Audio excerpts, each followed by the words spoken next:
sudah bersedia meluangkan waktu Bapak untuk wawancara ini. Sebelumnya perkenalkan saya Dedeh Kunasi Suwarno dan saya dari mata kuliah MKWU Kewirausahaan Ruang Awan Larat 2. Ya. Yang mana pada kesempatan ini saya ingin menggali pemahaman Bapak dalam dunia kewirausahaan. Nah, sebelumnya boleh Bapak perkenalkan nama Bapak terlebih dahulu dan boleh diceritakan secara singkat usaha apa yang Bapak jalankan dan bagaimana awal mula merintis usaha tersebut. Oke, terima kasih.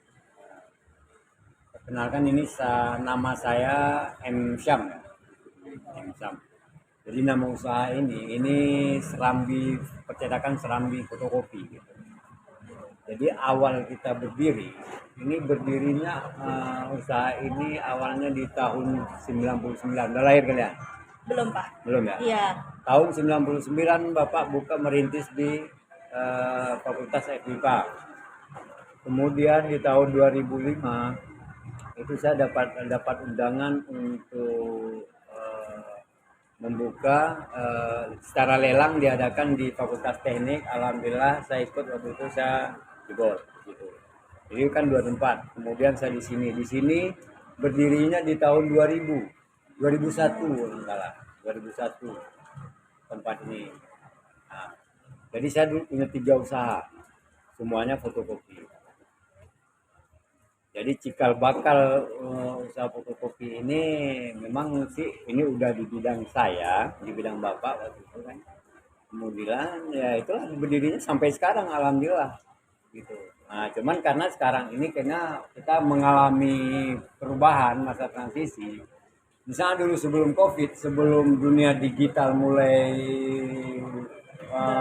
berkembang, itu fotokopi sangat luar biasa dulu. Jadi sehingga kami pun boleh dikatakan kerjanya pun hampir 24 jam. Jadi begitu Covid kemarin, kita kan udah sistem digitalisasi ya. Iya. Jadi mahasiswa mungkin dia tugas-tugasnya dikirim lewat fax segala macamnya gitu. Itu singkatnya lah gitu. Makanya sekarang kami ingin merintis kembali bagaimana ke depannya. Mudah-mudahan di kampus nanti tidak atau secara pembelajarannya bukan hanya lewat handphone aja jadi gitu kan. Nah, kalau menurut hemat kami sih kalau belajar secara digitalisasi emang ada positif negatifnya gitu kan. Kalau dulu itu mahasiswanya sangat kreatif gitu mencari tugas segala macam. Kalau sekarang kan udah main ini aja. Ya, udah tahu sendiri lah. Jadi itulah secara singkatnya kan. Kalau diceritakan panjang itu kan cikal bakalnya gitu. Jadi berawalnya dari situ gitu.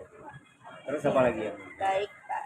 Nah, selama menjalankan usaha kan tentu ada tantangan nih Pak yang Bapak rasakan. Oh. Kira-kira sikap apa tantangan terbesar apa yang pernah Bapak hadapi dan bagaimana cara Bapak untuk mengatasinya? Baik, itu segala sesuatu itu pasti ada tantangannya. Tidak ada yang tidak ada tantangan. Tidak ada jalan yang begitu mulus kita lalui. Itu kalau dalam merintis usaha ini emang sungguh berliku jalannya. Jadi tergantung tekad kita aja gitu kan, niat kita di hati bagaimana, kemudian keuletan kita, yakin sama yang di atas satu, ya setiap kesulitan pasti ada kemudahan. Jadi semua tantangan itu ya kita hadapi secara profesional lah, gitu kan. Nah, jadi semua masalah bisa terkendali, tidak ada yang ada. Yang jelas setiap permasalahan apapun usaha kita pasti ada tantangan gitu kan. Cuma bagaimana kita dalam menyikapi sebuah tantangan itu aja gitu. Nah, menurut Bapak nih keterampilan atau sikap apa yang paling penting dimiliki oleh seseorang wirausahaan agar bisa bertahan dan berkembang di usahanya? Itu sebenarnya untuk supaya usaha itu bisa berkembang dan bertahan itu seperti tadi yang pertama kan niat hati, kemudian kita setiap usaha yang kita geluti itu kita harus menguasai di situ. Harus menguasai. Ini contoh seperti Bapak nih kan, Bapak menggeluti dunia percetakan. Udah. Jadi kita harus menguasai ini dari A sampai Z. Jadi kita jangan hanya mengandalkan tenaga karyawan atau pegawai gitu.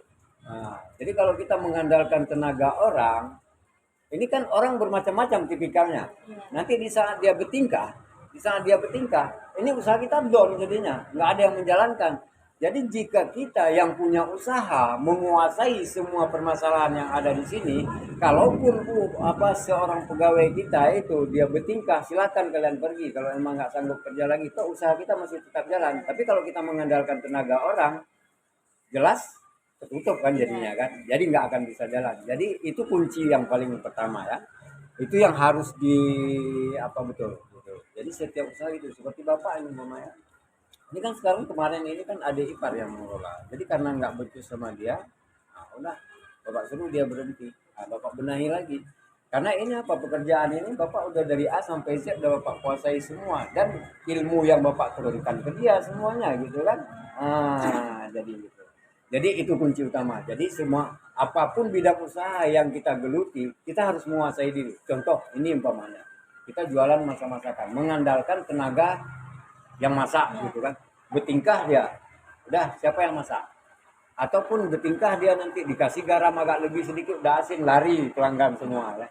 Jadi itu ya kunci pertamanya, harus kita menguasai. Kemudian kita dengan pelanggan bagaimana cara itu, kita harus bisa menarik simpati pelanggan. Kalau bisa yang namanya kan seperti ibarat orang mengatakan pembeli itu adalah raja ya kan. Kita serewel apapun kan ini konsumen kita kan bermacam-macam tipikalnya kan, begitu. Ada yang rewelnya minta ampun, ada yang gitu, itu kita abaikan. Jadi harus kita layani dengan sepenuh hati gitu. Yang terakhir nih Pak, dari seluruh pengalaman tersebut, pelajaran apa yang paling berharga dan apa saran Bapak untuk kami sebagai mahasiswa yang ingin memulai usaha? Gitu ya. Ini pelajaran yang paling berharga di sini dalam kita berwirausaha. Ini saran Bapak.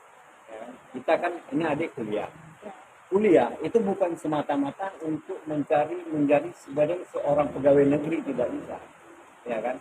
Kuliah itu ada sebagai jembatan ya, jembatan kita untuk menggapai masa depan yang lebih cerah dengan berbagai macam cara. Peluang usaha lebih besar sebenarnya. Sekarang kalau adik umpamanya cita-cita adik saya ingin kuliah untuk menjadi pegawai negeri, rakyat Indonesia udah berapa ya, kemana mau ditaruh lagi nanti. Udah, kemudian kalau sistem ini pemikiran Bapak ya, kalau pegawai negeri gaji kita udah ditakar sekian per bulan. Udah, kalau kita wirausaha kita kerja nggak ada yang ngatur, kita yang ngatur sendiri, kemudian gaji bisa kita yang menentukan sendiri. Kalau kita ingin gaji besar, bagaimana cara kita mengembangkan usaha itu supaya omsetnya lebih besar, supaya marginnya masuk ke kita lebih besar, kan tergantung kita kan. Nah, jadi itu saran Bapak. Jadi jangan hanya semata-mata kalian kuliah untuk usaha harus bisa jadi pegawai negeri. Alhamdulillah kalau bisa nggak masalah, kan. Toh kalau nggak bisa, buka, masih banyak peluang yang lain, ya kan, untuk buka usaha. Jadi itu ternyata, jadi sangat berharga gitu ya. Terus apa lagi? Mungkin ini aja Pak pertanyaannya. Terima kasih banyak atas waktu dan jawaban yang telah diberikan. Semoga pengalaman Bapak bisa menjadi inspirasi bagi kami semua. Amin.